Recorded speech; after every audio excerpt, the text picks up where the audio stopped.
Fahamarinana indray ny tenako amin'ity Zoma fa 30 volana Aogositra ity ny Rhapsody antsika anio dia mitondra ny lohateny hoe manjaka mandrakariva ny fahamarinana. Amen. Amin'ny Isaia 4:7-10 dia milaza hoe ny fiadiana rehetra izay voaforona hamelezana anao dia tsy hisy ambinina. Alela rehetra izay miady aminao dia ho resena lahatra. Izany lova ny mpanompon'i Jehovah sy fahamarinana avy amiko i Jehovah. Amin'ny Estera 4:7 Baiboly dia milaza amintsika ny tantara Mordekay, jiosy iray sy Hamana iray amin'ireo tandapany mpanjaka izay niakatra teo amin'ny toerana ambony. Nilaza ny Baiboly fa fahavalon'ny jiosy Hamana 𝐅𝐀𝐍𝐃, lehilahy ratsy fanahy nitana fahakalana mafy tamin'ny Mordekay sy ny vahoakany jiosy.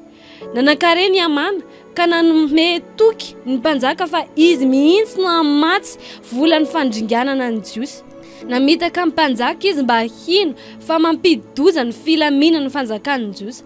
Kanefa noho ny fitondran'Andriamanitra dia nemotra ny fikasan-dratsy ny Hamana tamin'ny farany ka izy Hamana no nataony tao amin'ilay azo rehefa nomaniny ho an'ny Mordekay tamin'ny farany. Hoy ny Baiboly, mitsikilo ny marina ny ratsy fanahy ka mitady hahafaty azy. Jehovah tsy hahafoy azy eo an-tanany na anameloka azy raha tsarainy izy. Miandrasany Jehovah ka tandremo lalàny dia hanandratra anao andovany tany izy. Ho faly ahitany hamongorana ny ratsy fanahy ianao. Aleluia. Salamo 7:2-3:30 dia milaza hoe ny fahamarinana tsy azo ovaina ao amin'ny soratra masina dia manome toky fa ny Hamana eto amin'izao tontolo izao ity sy ny olona mitovy aminy dia hiatrika amin'ny fitsarana miaraka amin'Andriamanitra amin'ny farany.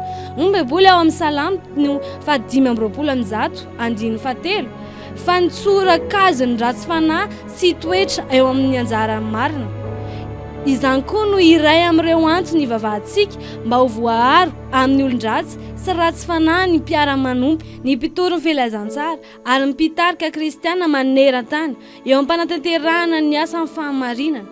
Mivavaka mandrakariva ao amin'ny mpitandrina mba ho voaharo amin'ny mpanao ratsy rehetra ary amafisa fa manana fahendrena sy hery ary fahaiza manavaka izy ireo eo amin'ny mpitarihan'izy ireo ny andian'ny ondrin'Andriamanitra sy ny fampielezana filazantsara.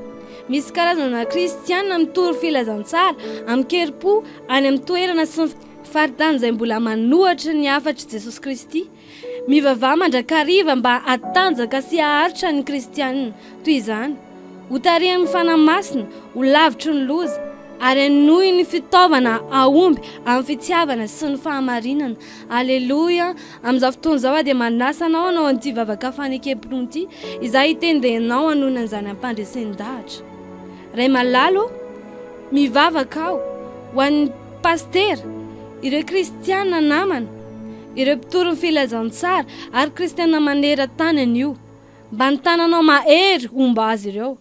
Ho feno fahendrenao ny fahatakarana ary ny herim-po izy ireo rehefa mijoro amin'ny fahamarinana manoloana ny endrika fanehoana rehetra.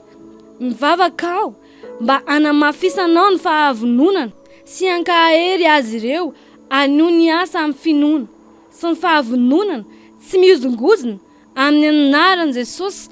Amen, amen. Mino fa nandray zavatra anao tamin'ny ten'Andriamanitra iny afaka hitoetinao amin'ny tontolo andronao. Tahiny Jesosy manokana tompoko.